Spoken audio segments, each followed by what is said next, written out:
My first choice is a Levi's ad.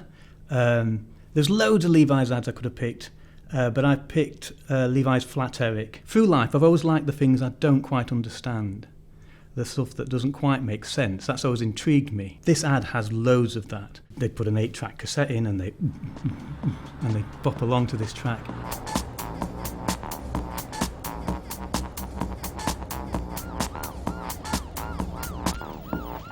I don't know why he was called Flat Eric, and I looked this up. Apparently he was called Flat Eric because in the original script he was run over by the car and had a flat head.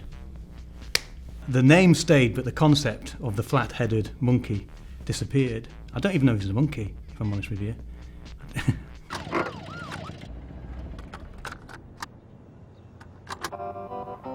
Why can't you look and see? Could I see your papers, please? It is essential that you cannot remove the product from the script. That the very centre of that script, the core, is the product, and it's in the Stay Pressed ad. Mind stepping out of the car, sir?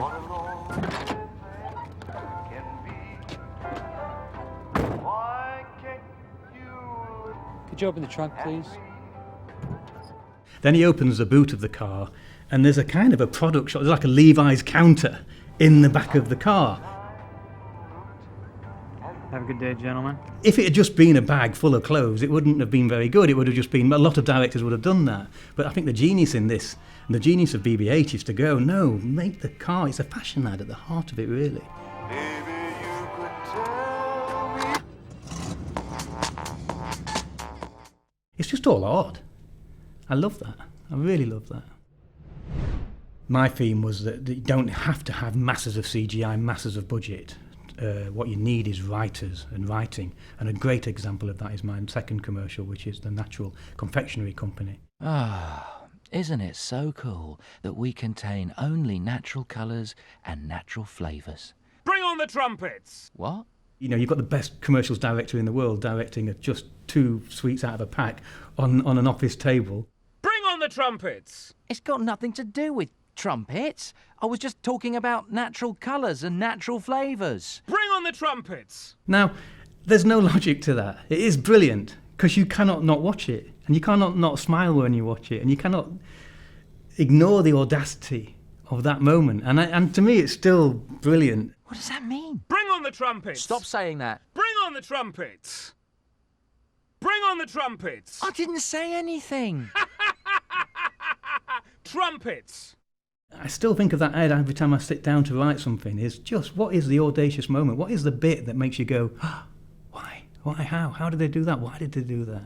Just the beauty of the writing. And it's writing with the consumer in mind, writing as if you're in the room, the living room, with the people watching the telly. I don't understand Flat Eric. I don't understand the Natural Confectionery Company, if I'm honest with you. I don't get who are where, what. But I don't need to. I'm not looking for justification. I'm not looking for rationale. I don't want it to be researched and someone come back and said, we loved it all, but no one understood what the trumpets were. Yeah, no, they weren't supposed to. I still don't know. Do you know what they were? My third ad is Lifeboat for Alka-Seltzer. It doesn't even try hard as an ad, as a piece of filmmaking. I think there's 6 shots in all. 2 men in a lifeboat, cut. 2 men in a lifeboat, different time of day, cut. 2 men in a lifeboat still, the sea's different. So you're getting this passage of time. Cut again, the sun's in the sky.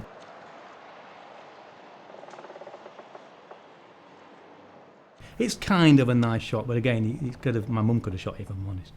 Sorry if you did spend hours crafting that, but it's not the point. Cut glass. Alka-Seltzer. When you've eaten something you shouldn't have. And then it cuts to the lifeboat and it's just one guy. And you just know, everyone just goes, that is so funny. And it's still as funny today, still gets the laugh. It's still a great gag. I don't think there's any music. I don't hear the music, if there is. There's no cinematography. There's no widescreen. It's literally, I think they went out in a rowing boat off Brighton and shot it. Came back. I would have. And it wouldn't have been any worse for it You know, in fact, it would have been worse if he had gone and sort of gone to the most wonderful ocean with the most wonderful sunset and timed it and gotten the music score done by Hans Zimmer and everything. It would have just been rubbish. It would have just lost the point. As beautiful today as it ever was, you know, and as memorable. Brilliant. Flat Eric, I don't know how many shots are in there. There's no showing off on the director's part. There's no big ramping or crane shots. It all happens in this very small area. It didn't need a big production. In fact, it just got better for not being a big production. The second ad confectionery company is the same. I mean, I think that they would have been asked all the time, can the snake not move? Can we not add a little bit of excitement and entertainment? But the excitement and entertainment was the fact that the snake didn't move. But there's no escaping the script. It was all there at the script. The moment you read the script, I don't think it got any better. There's a good chance it got worse, but it was there on that day when that script was written. And the same with Alka-Seltzer at the end. You know, my third choice, that the two guys in the boat. If you read it, you would chuckle. If you saw the film, you would chuckle. There's no emphasis on anything else. So I think that's my theme for the three. It was just about writing. How important today, when you're suffocated by technology, writers are the most important thing still, and that craft of writing. What's happened to